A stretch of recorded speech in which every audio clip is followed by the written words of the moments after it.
ce qui lui a fait donner son nom. Le grand art, la philosophie hermétique, le grand œuvre, l'ouvrage de la pierre philosophale, le magistéré des sages, sont toutes expressions synonymes de la science hermétique. Mais pourquoi se préoccuper strictement de cette science hermétique, l'alchimie? Nous ne saurions l'éclairer en si peu de temps quand des vies entières, durant des millénaires, ne l'ont pas portée à la connaissance claire. Puisqu'elle est secrète, respectons son secret et acceptons qu'Eugène Cancelier ne dévoile que ce qu'il juge propice de dévoiler en ces temps troubles que nous vivons. Ce qui nous intéresse, c'est de passer la barrière. Un homme vit dans un village que tout sépare de ses habitants. C'est cette différence humaine, plus qu'humaine, qu'il faut mesurer. La différence, somme toute, entre la pensée, ce qui se dit la pensée, quelle qu'elle soit, et la vie quotidienne. Mais aujourd'hui, laquelle est la plus importante, de la pensée ou de la vie quotidienne? En dehors du fait sur lequel on n'insiste pas assez que l'alchimie est en même temps une pratique et une théorie, contentons-nous, pour éclairer les propos d'Eugène Cancelier, d'avoir recours, encore une fois, au dictionnaire. Alchimie. Alchimie. Alchimie. Alchimie. Presque tous les auteurs varient sur la définition de cette science, parce qu'il y en a de deux sortes, l'une vraie et l'autre fausse. La première se définit selon Denis Acher, une partie de la philosophie naturelle qui apprend à faire les métaux sur la terre en imitant les opérations de la nature sous terre, d'aussi près qu'il est possible. Paracels dit que l'alchimie est une science qui montre à transmuer les genres de métaux l'un dans l'autre. Mais la vraie définition qu'on peut tirer de tout ce que les bons auteurs disent de la vraie alchimie est telle. L'alchimie est une science et l'art de faire une poudre fermentive qui transmue les métaux imparfaits en or et qui sert de remède universel à tous les maux naturels des hommes, des animaux et des plantes. La fausse alchimie ne peut mieux se définir que l'art de se rendre misérable tant du côté de la fortune que de la santé. La vraie consiste à perfectionner les métaux et à entretenir la santé. La fausse à détruire l'un et l'autre. La première emploie les agents de la nature et imite ses opérations.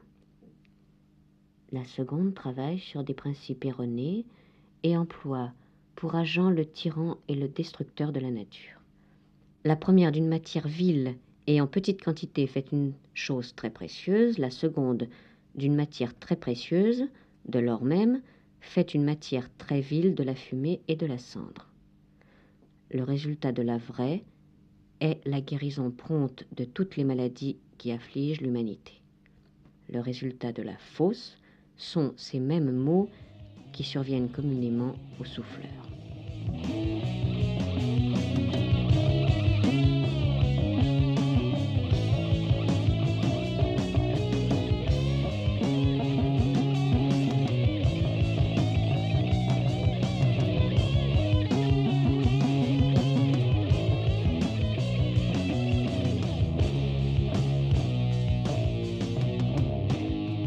Alors je vous dis bien que l'alchimie, au contraire, disons exactement, de la physico-chimie actuelle,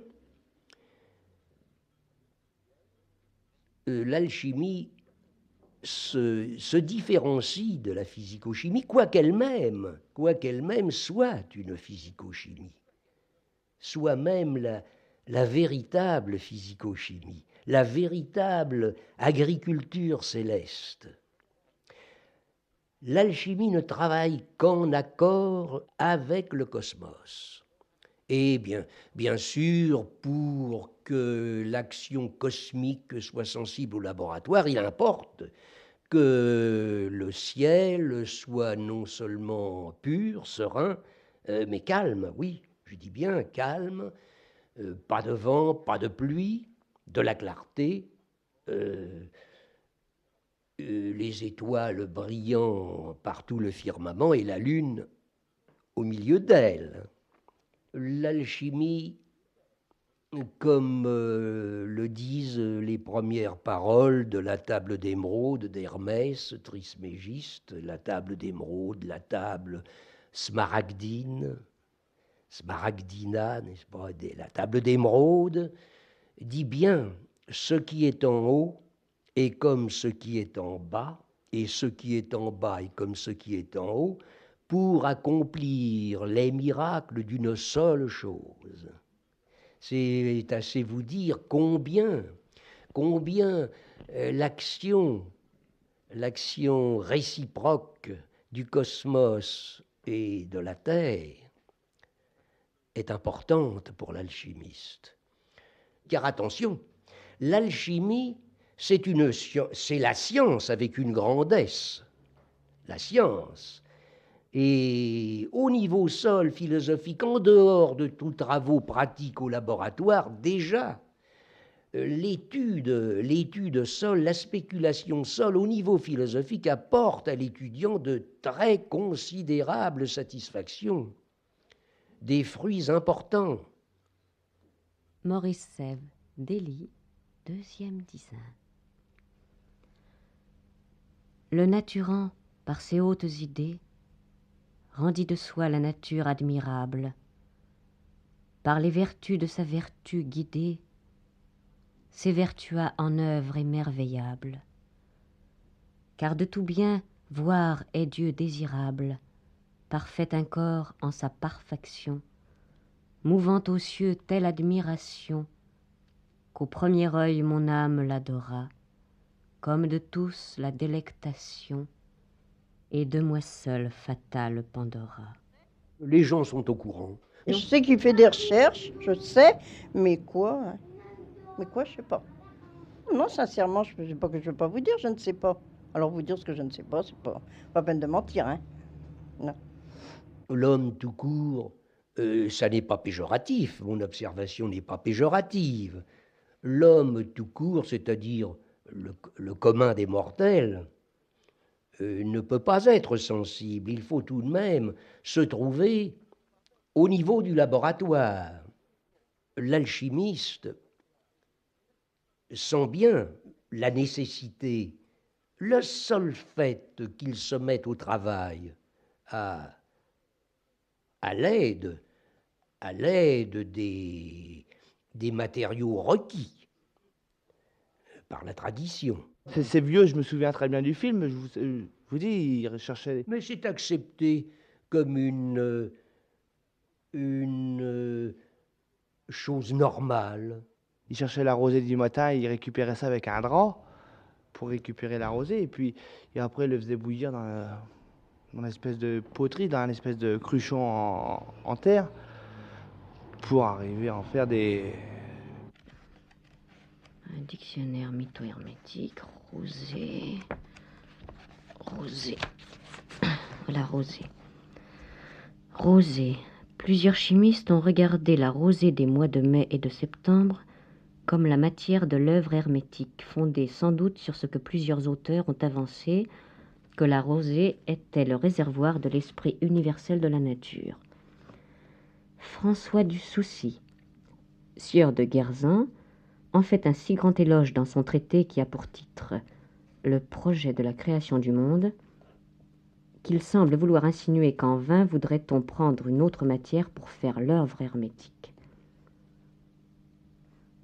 Beaucoup d'autres paraissent dans le même sentiment, mais quand on médite sérieusement sur les textes des vrais philosophes dans lesquels ils parlent de rosée, on est bientôt convaincu qu'ils n'en parlent que par similitude et que la leur est une rosée proprement métallique, c'est-à-dire leur eau mercurielle sublimée en vapeur dans le vase et qui retombe au fond en forme de rosée ou de petites pluies.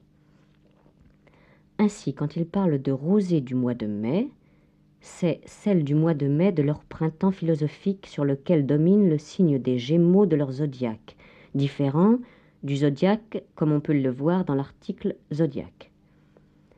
Philalèthe a même dit positivement que leur rosée est le rôt mercuriel au sortir de la putréfaction.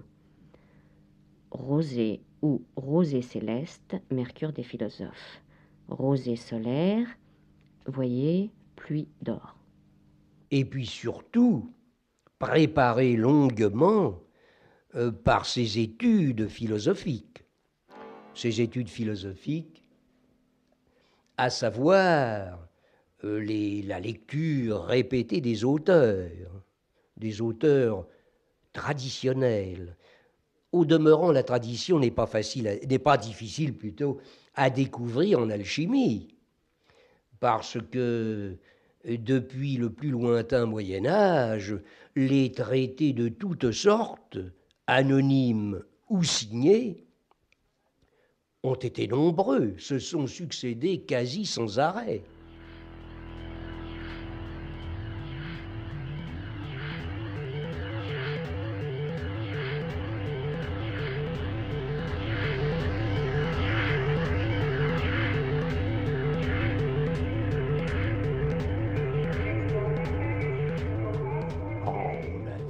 Ça, c'était immanquable. L'alchimie, dans sa grande vérité, car j'y insiste, l'alchimie, c'est la science avec une S majuscule. C'est la science parce qu'elle est universelle.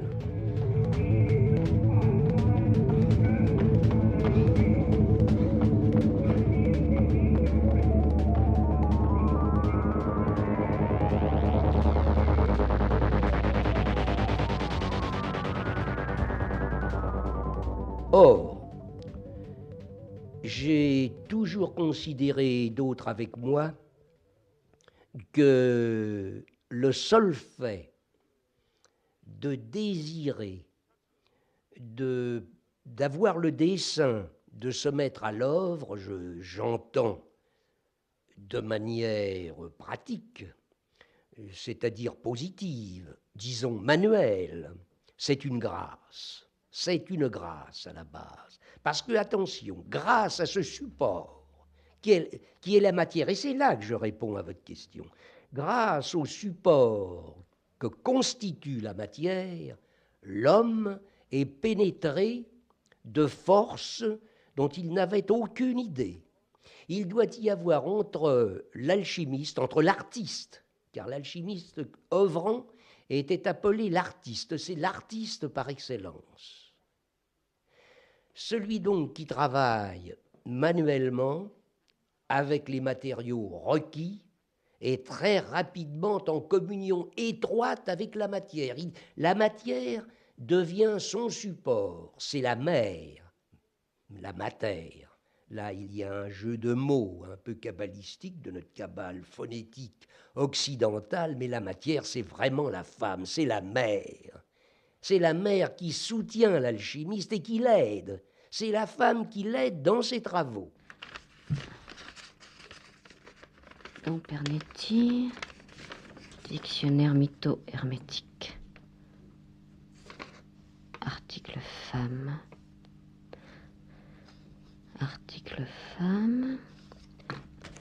Les chimistes hermétiques ont donné communément le nom de femme ou de femelle à leur lune, ou mercure des philosophes, quelquefois aussi à leur matière volatile dans tous les états où elle se trouve pendant le cours des opérations du magistère. C'est ce qui la leur a fait personnifier pour en composer les anciennes fables tant grecques qu'égyptiennes, dans lesquelles on lui a donné les noms de Cybélé, Cérès, Isis, Latone, Coronis, Europe, Léda, etc. Quand ils l'ont appelée femme blanche, ils avaient en vue la circonstance où cette matière est parvenue au blanc. Je sais que sa dame, elle est du même âge que moi, mais lui, je ne saurais pas vous dire, peut-être un petit peu plus âgé, je sais pas. Je sais pas. Oh, ils sont gentils, hein. Mais ils restent là-bas dans le bout du pays. Article femelle. Les philosophes chimiques disent que leur mercure est mâle et femelle ou androgyne. Mais lorsqu'ils parlent en particulier de femelle, ils entendent leur mercure et par mâle le soufre. Bien sûr, l'alchimie est la science d'amour par excellence.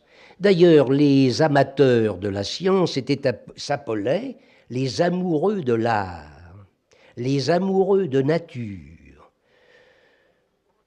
L'alchimie est une synthèse. En alchimie, dans le grand œuvre, il y a un mâle, il y a une femelle, et de leur copulation est engendré un petit enfant. Ça, c'est le, dirons-nous, si vous voulez, le canevas de l'exécution au laboratoire. La dame des pensées de l'alchimiste, la dame de toutes ses pensées, c'est la matière. C'est la matière. André Breton, L'Union libre. Ma femme a la chevelure de feu de bois, aux pensées d'éclairs de chaleur, à la taille de sablier. Ma femme a la taille de loutre entre les dents du tigre. Ma femme a la bouche de cocarde et de bouquet d'étoiles de dernière grandeur, aux dents d'empreintes de souris blanches sur la terre blanche, à la langue d'ambre et de verre frotté. Ma femme a la langue d'hostie poignardée, à la langue de poupée qui ouvre et ferme les yeux, à la langue de pierre incroyable. Ma femme aux cils de bâton d'écriture d'enfant, aux sourcils de bord de nid d'hirondelle. Ma femme aux tempes d'ardoise de doigts de cerf et de buée aux vitres. Ma femme aux épaules de champagne et de fontaine à tête de dauphin sous la glace. Ma femme aux poignets d'allumettes. Ma femme aux doigts de hasard et d'as de cœur, aux doigts de foin coupé. Ma femme aux aisselles de martre et de faine, de nuit de la Saint-Jean, de Troène et de nid de Scalard, aux bras d'écume de mer et d'écluse, et de mélange du blé et du moulin. Ma femme aux jambes de fusée, aux mouvements d'horlogerie et de désespoir. Ma femme aux mollets de moelle de sureau. Ma femme aux pieds d'initiales, aux pieds de trousseaux de clés, aux pieds de calfats qui boivent. Ma femme au cou d'orge imperlé, ma femme à la gorge de Val d'Or, du rendez-vous dans le lit même du torrent, au sein de nuit. Ma femme au sein de taupinière marine, ma femme au sein de creuset du rubis, au sein de spectre de la rose sous la rosée.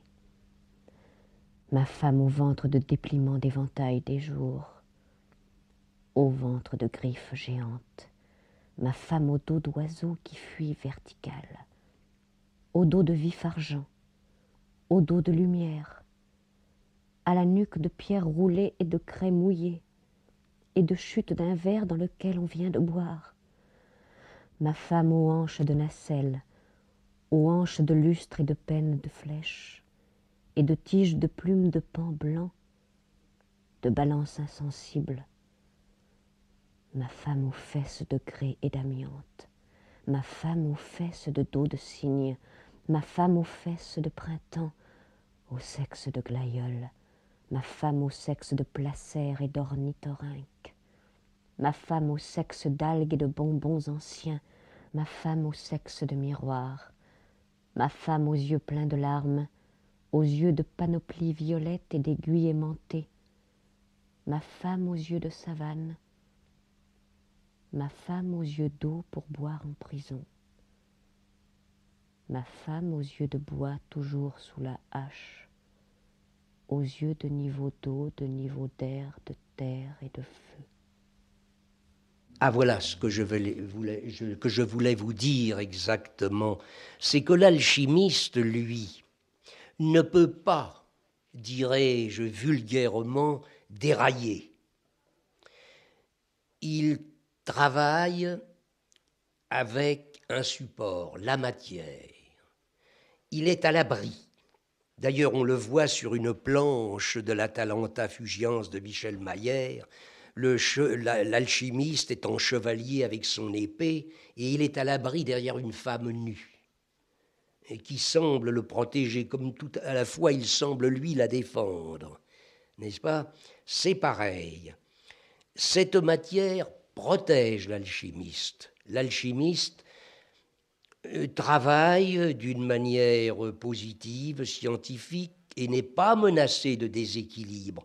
Ce qui est dangereux, on va y venir précisément, vous avez évoqué le côté, disons, Jung, la perception de Jung, de Freud aussi, n'est-ce pas? Oui, là, ça peut vous entraîner vers le déséquilibre. Parce que la pratique de l'alchimie, comme on le veut, je dirais presque ordinairement, on veut absolument que les traités eux-mêmes, lors même qu'ils se présentent en véritables traités, en véritables manuels, en véritables vadémécum d'exécution, on veut y reconnaître là des conceptions uniquement spirituelles. L'alchimiste, c'est lui qui est l'athanor, et par des pratiques, il exalte son esprit. Oui, mais cela conduit aux petites maisons, ordinairement. Quand ta bouche se fait douce, quand ton corps se fait dur, quand le ciel dans tes yeux d'un seul coup n'est plus pur, quand tes mains voudraient bien, quand tes doigts n'osent pas, quand ta pudeur dit non d'une toute petite voix, que je t'aime, que je t'aime, que je t'aime, que je t'aime, que je t'aime, que je t'aime. Bon, il faut rester sur la terre. L'alchimiste est éminemment positif. Éminemment positif, et l'alchimie est une science positive. Bon. Et que tu deviens chienne, et qu'à l'appel du loup, tu brises enfin tes chaînes. Quand ton premier soupir se finit dans un cri, quand c'est moi qui dis non, quand c'est toi qui dis oui, que je t'aime, que je t'aime, que je t'aime, que je t'aime, que je t'aime, que je t'aime. C'est un écrivain. C'est un écrivain. Et il fait des recherches. Je sais pas, moi, je le connais pas très bien. Moi, enfin, je on le le connais voit, pas. on le voit pas souvent. Normal, on sait maintenant, c'est accepté, oui. Enfin, oui, quand on peut le voir, on lui demande des choses. Y aurait-il chez l'alchimiste autre chose dans le travail, autre chose qui s'accomplirait au niveau humain en compagnie d'une femme? Ça n'est pas exact. Ça n'est pas exact. Il est certain que l'homme n'est complet qu'avec la femme, et que l'alchimie pratiquée par le couple est éminemment désirable, mais très difficile à atteindre. C'est une position difficile à atteindre parce qu'il faut le mariage total, dont il est toujours uniquement question dans ce mariage parfait, ce retour à l'androgyna par la femme. Voyez combien c'est complexe. Et dame, avec une créature d'exception, non pas que je veuille que seulement chez la femme, on doive rechercher la créature d'exception. Oui, on voit, cette union est fréquente en alchimie. On a vu, par exemple, Nicolas Flamel avec sa femme Pernelle. Les vieux manuscrits, même ceux-là de Flamel, que désigne Pérennelle, pérennelle. C'est pérennelle, la femme, c'est la femme éternelle. La pérennité de la matière. D'ailleurs, c'est ce qui fait... Là, je vais être obligé de faire une digression, elle est tellement tentante, à savoir pourquoi, à l'heure actuelle, ce que j'ai cru longtemps n'être qu'un engouement et de voir rapidement s'étendre, pas du tout. L'alchimie continue de s'étendre et l'intérêt plutôt s'étend davantage chaque jour. La jeunesse, je l'ai déjà dit d'ailleurs, est extrêmement séduite. Ben, il cherche quand même, c'est-à-dire c'est un mage, quoi. Enfin, pour lui, c'est un mage, l'alchimiste, oui, bien sûr. Si vous allez par là, il s'occupe de ça, c'est tout. Enfin, bref, je crois qu'il a trouvé des pierres, des tas de choses. Article pierre. Article pierre, voilà, pierre.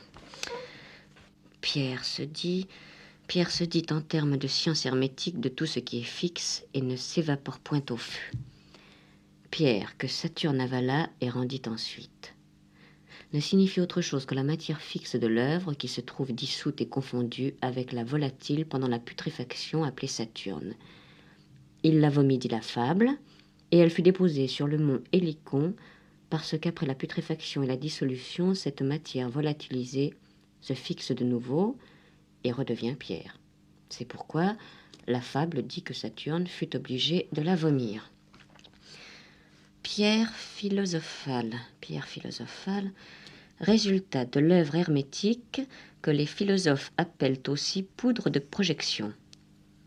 On regarde la pierre philosophale comme une chimère pure, et les gens qui la cherchent sont regardés comme des fous.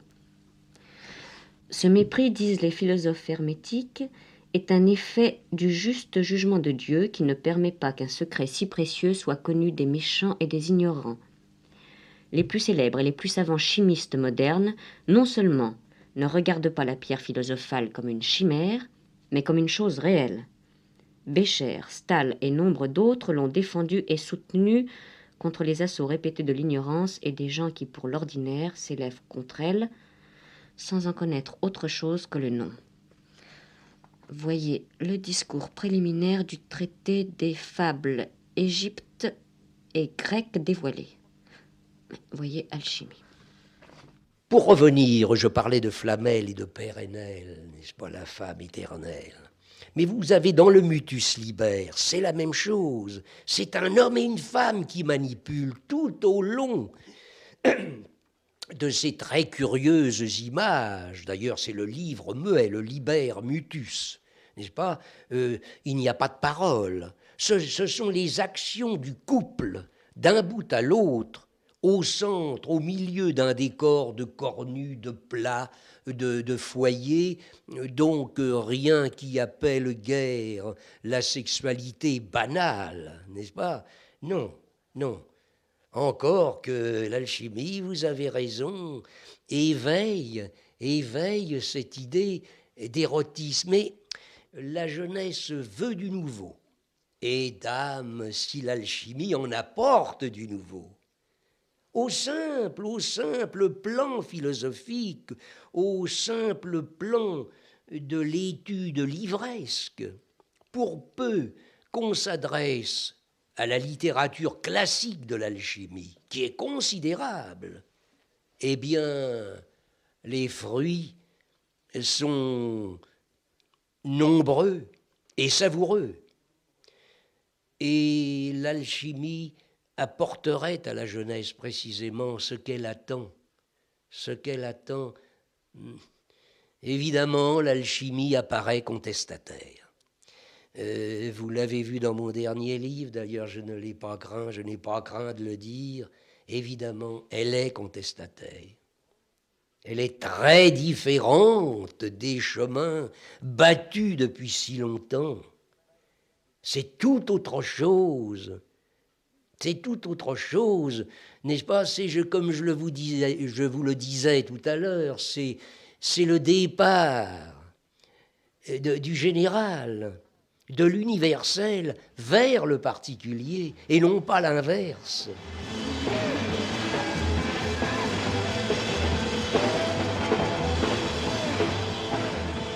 À ce bout-ci du temps, la jeunesse. À l'autre, Nicolas Flamel. Le fantôme de Nicolas Flamel, cher à Robert Desnos, qui n'aime plus la rue Saint-Martin depuis qu'André Platard, arrêté par la Gestapo, l'a quitté.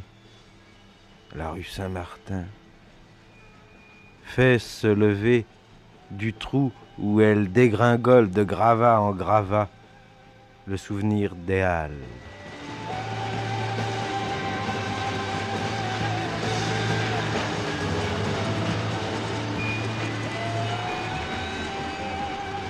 Les Halles, la fête.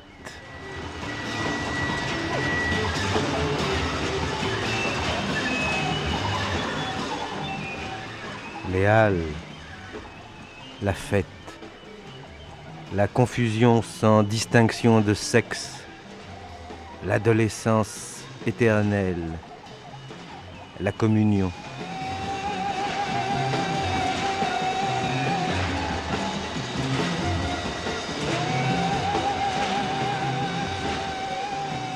Avant l'avalanche des poutrelles, l'illumination fantasmatique des chalumeaux dévorateurs, les grands incendies de planchers morts au milieu des travailleurs immigrés, avant la béance des fondations, de quelle fête, de quel feu, en souvenir de Nicolas Flamel, la jeunesse n'a-t-elle pas éclairé les Halles?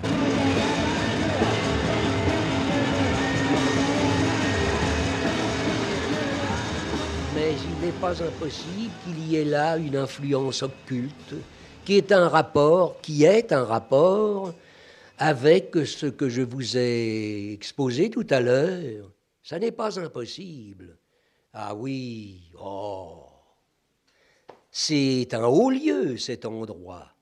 D'ailleurs, la tour Saint-Jacques n'est pas loin, qui a été sauvée par miracle. Car c'était là, la tour Saint-Jacques, était le clocher ajouté postérieurement de Saint-Jacques de la Boucherie. Et c'est de Saint-Jacques de la Boucherie, l'église, que partaient autrefois les pèlerins vers Compostelle.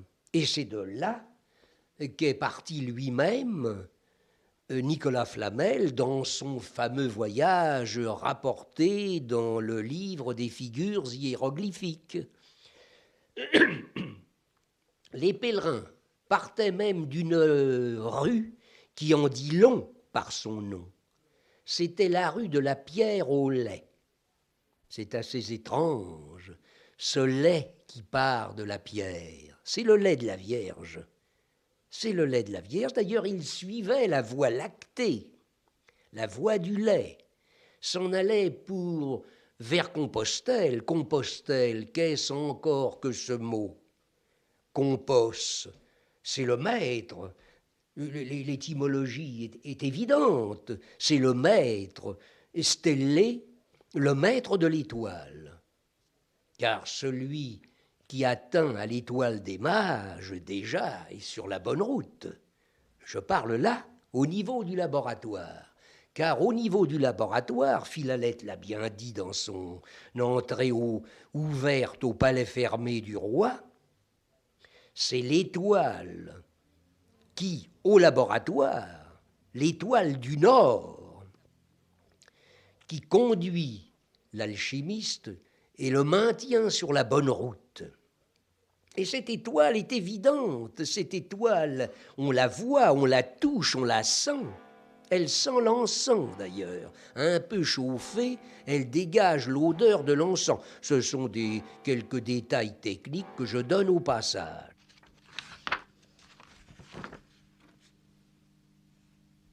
Dom Pernetti, dictionnaire mytho-hermétique. Article étoile. Étoile des philosophes. Ils donnent communément ce nom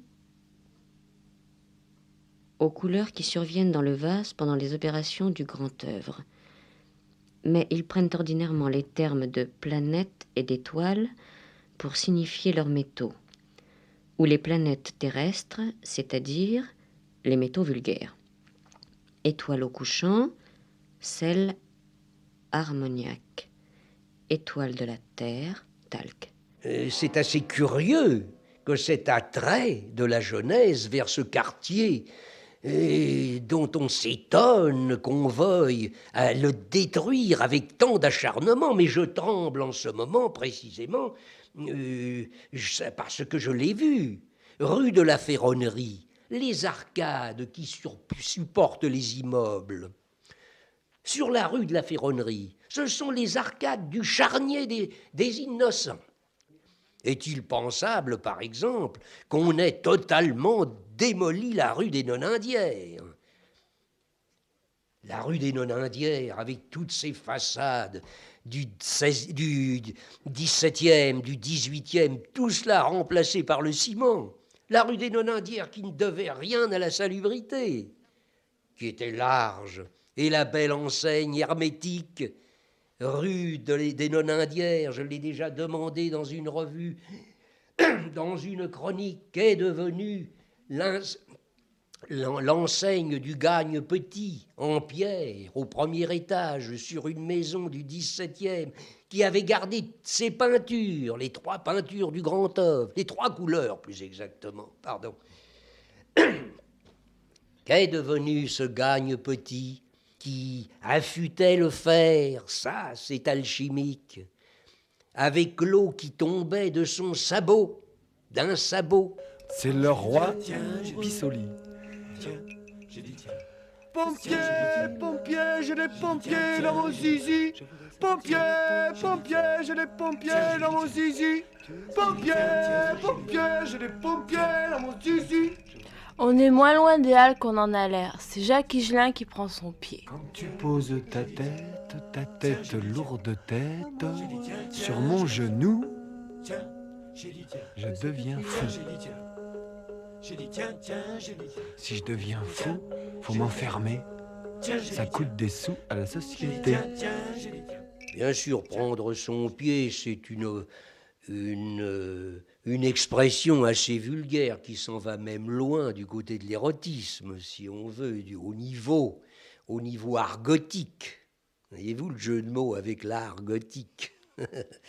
Et voyez-vous, je ne sais pas si cet homme, ce garçon, a bien compris jusque-là, mais la Terre nous dispense des radiations comme le cosmos qu'il faut savoir accorder. Les radiations terrestres sont les radiations, comme vous le savez, telles l'Urique. Mais en tout cas, le philosophe doit bien être sur la Terre. Il doit bien poser ses pieds sur la Terre. Le philosophe étant l'artiste aussi, l'alchimiste, étant beaucoup plus accoutumé à observer la terre qui porte ses pas que de lever sa tête et ses yeux vers le ciel qui, au demeurant, est sa future demeure. Ce qui importe, c'est le présent. Et pour nous, Dieu sait si le présent n'existe pas. Le présent n'est pas pour nous. Et ce que désire l'alchimiste précisément, c'est pénétrer dans ce présent, y rester, appeler Dieu son frère, car il n'y a que Dieu qui dispose du présent. Et la pierre philosophale, c'est l'accession à ce présent. C'est pourquoi c'est une erreur de vouloir que l'alchimie ait pour but de fabriquer des métaux précieux, de fabriquer, comme je disais, de l'or, de l'argent, mais aussi des pierres précieuses, mais aussi des diamants. Ça n'est pas là le but. Le but pour l'alchimiste, c'est de pénétrer dans le présent. Rémi Bello, le rubis. Toi qui de flammes non communes, attiédis jusqu'au fondement l'humide palais de Neptune, l'air, la terre et l'autre élément. Dis-moi l'honneur de cette pierre qui dessous les flancs de la terre emprunte le beau teint vermeil de ton feu qui trempe et colore l'or, l'argent et le cuivre encore d'un artifice non pareil. L'escarboucle et cils qui se vantent sur le rubis plus excellent, soit un doigt ou soit garamante, pour son feu vivement brillant, qui rayonne et vif étincelle, ainsi que fait une chandelle par les ténèbres de la nuit, ou comme au vent d'une fournaise, on voit rougir entre la braise le charbon bluettant qui luit. Dont le mâle a trop plus de grâce, plus de lustre et plus de vigueur, que la femelle qui de crasse, de graisse et de noire épaisseur, souille sa face languissante entre le vermeil pâlissante, sous un morne affouablissement, tout ainsi qu'en chacune espèce d'animaux le mâle a l'adresse, la force et le commandement. Dans le feu cette pierre fine languit et perd son lustre beau, mais aussitôt elle s'affine et reprend son teint dedans l'eau. Mais las, je vis tout au contraire, maltraité de mon adversaire, amour sous ses fières rigueurs, car son feu me donne la vie, et mon âme pâle et blêmie se noie au torrent de mes pleurs. Il y a l'alchimie, ça pénètre très loin maintenant, cette idée de l'alchimie. Ah non, pas qu'ils comprennent. C'est un homme qui vit d'abord trop renfermé, même avec sa science ou avec sa recherche. C'est pas un homme qui a des contacts comme Phileas le Bègue il avait.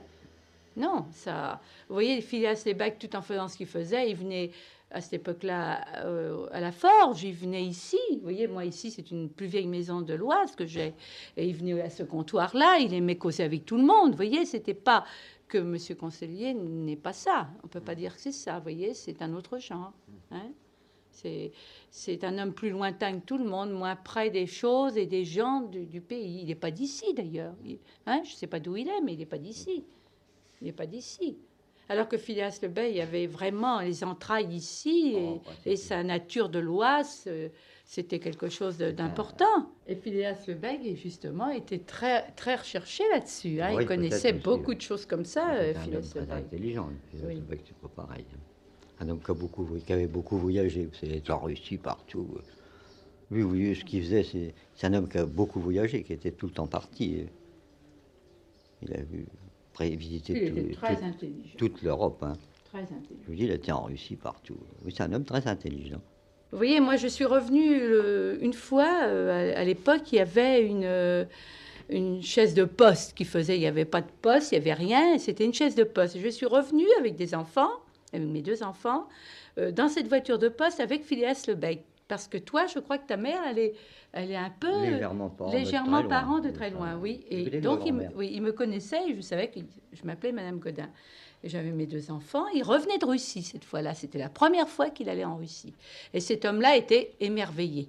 Et nous partions de Beauvais et on faisait tout le grand tour. Donc, ça demandait, je sais pas, 2 heures de voiture à peu près. Et pendant 2 heures, autant qu'on était tous dans la voiture, à peu près 7-8 personnes, vraiment, on était là à écouter ce qu'il nous disait, parce qu'on se rendait compte quand même à l'époque que tout le monde n'avait pas vu ça, et il nous racontait des tas de choses. Et pour conclusion, quand il a descendu à Neuville-Vaux, il a dit « J'ai bien voyagé en Russie, mais rien ne vaut la Neuville-Vaux. » Il a dit « Là, je suis chez moi, je m'y reconnais, le ciel... C'était vraiment un poète, quoi. C'était vraiment l'homme qui... Mais il savait expliquer, vous voyez, parce que... de la nature, surtout. Oui, on était tout le monde différent dans la voiture, et tout le monde a quand même été vraiment enthousiasmé par tout ce qu'il a dit. Et moi, c'est la mère de ce grand garçon-là qui était avec nous, vous pouvez lui en parler, ça lui a resté. Parce qu'elle s'est dit, elle avait combien, 8-9 ans à l'époque. C'est à quelle époque? C'est à quelle date? Oh, écoutez, c'était avant la guerre de 39. Alors, vous voyez, c'était en 36 ou 37, quelque chose comme ça. Je n'ai pas craint de dire que Phileas le Bègue avait été touché par une langue, qu'il avait connu sa Pentecôte, et qu'il avait été touché par une langue de feu, car il parlait toutes les langues. Ah oui, Phileas le Bègue c'était le grand homme du Portugal. Il allait à Lisbonne, il faisait une conférence en portugais. Il arrivait à Belgrade, il leur parlait en serbo-croate. À Athènes, en néo-grec. Ah, c'était l'alchimiste du verbe. A noir, E blanc, I rouge, U vert, O bleu, voyelle. Je dirai quelques jours vos naissances latentes. A noir, corset velu des mouches éclatantes qui bombillent autour des puanteurs cruelles. Golfe d'ombre, candeur des vapeurs et des tentes. Lance des glaciers fiers, roi blanc, frisson d'ondelles. Pourpre sans cracher, rire des lèvres belles, dans la colère ou les ivresses pénitentes. Cycle vibrement divin des mers virides, paix des pâtis semés d'animaux, paix des rides, que l'alchimie imprime au grand front studieux. Ô suprême clairon plein de strideurs étranges, silence traversé des mondes et des anges, ô l'oméga rayon violet de ses yeux. D'ailleurs, écoutez, c'est pas pour rien, il avait certainement trouvé quelque chose d'extraordinaire au niveau de la langue. Mais j'allais ajouter, ça n'est pas pour rien que Phileas a écrit L'au-delà des grammaires. Le titre en dit long. Je vais continuer. Il a plutôt lui a continué par Pèlerinage à Babel. C'est assez indicatif. Mais attention, dans son fameux avant-propos à l'au-delà des grammaires, en 1904, publié en 1904 chez Sanso, il a donné tout au moins la formule de la relativité restreinte, bien avant Einstein. Oui. Et si vous lisez bien Phileas le Bègue, le temps, par exemple aussi, Outre-Terre, le temps n'est peut-être pas éloigné, où nous verrons sur le petit écran de la télévision, en direct, la bataille de Bouvines, le sacre de Napoléon, Waterloo, etc. En direct, c'est pas impossible.